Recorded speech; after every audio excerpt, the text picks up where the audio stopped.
వెళ్ళాడు. ఈమెను పెళ్లి చేసుకుందాం అని ఫరో అనుకున్నాడు. ఇంతలోకి మరి ఆమెకి పనోళ్ళని ఇస్తారు కదా, దాసిని. అట్లా దాసిగా ఒక అమ్మాయిని ఇచ్చారు. ఆ అమ్మాయి పేరు హాగరు. వీళ్ళు తిరిగి వచ్చారు. వచ్చిన తర్వాత కొన్ని సంవత్సరాలకి హాగరు ద్వారా ఇష్మాయేలుని కనాల్సి వచ్చింది. ఆ తర్వాత ఎన్ని సంవత్సరాలు అంటే ఇష్మాయేలు మళ్ళీ ఐగుప్తు దేశంలో నుంచి వాళ్ళమ్మ పెళ్లి చేసింది ఆడికి. ఇక ఈ ఐగుప్తు యొక్క ఇంట్రాక్షన్ తోటి ఏమైందంటే వీళ్ళు ఇశ్రాయేలీలకి తర్వాత కాలంలో ఇష్మాయేలీలకి చాలా రచ్చరచ్చ. ఇప్పటికీ అది సమస్యగానే ఉంది. మనం చూసే చాలా యుద్ధాల్లో ఇదో పెద్ద సమస్య అనమాట. మనం తరచుగా ఇశ్రాయేల్ యుద్ధాలు విన్నప్పుడు ఇదే సమస్య.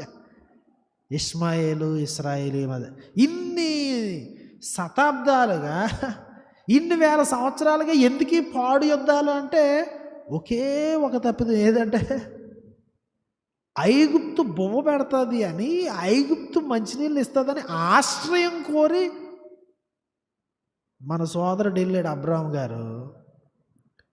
చాలా పెద్ద దెబ్బ వేసింది. ఆ దెబ్బకి భవిష్యత్తును అనుభవించకపోయినా మళ్ళీ ఎప్పుడు ఆయన ఐగుప్తుకి వెళ్ళా. అది ఐగుప్తుకి వెళ్తే ఏంటంటే అప్పటికప్పుడు బొమ్మ దొరుకుతుంది. అబ్రహాం గారికి బోలు పశువులు ఇచ్చారు.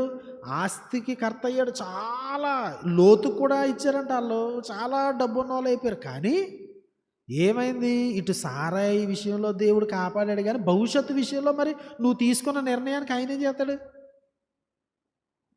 ఇన్ని వేల సంవత్సరాల తర్వాత కూడా ఇశ్రాయేలీలకి అదో పెద్ద తలపోట్ల. ఈ ఇద్దరు పడదు ఇంక అంతే. ఇశ్రాయేలు వీళ్ళిద్దరికి పడదు.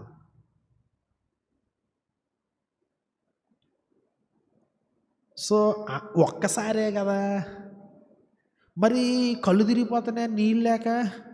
బొమ్మ కోసం ఏం చేస్తాం? దేవుడు అర్థం చేసుకోడా? దేవుడు తెలుసు కదా, ఆయనకు ఆకలి తెలుసు కదా. ఇలా నువ్వు ఎన్ని రీజన్స్ చెప్పుకో, నువ్వు ఆశ్రయించకూడని దాన్ని ఆశ్రయించినప్పుడు దెబ్బతింటావు. ఎన్ని కారణాలు చెప్పుకున్నా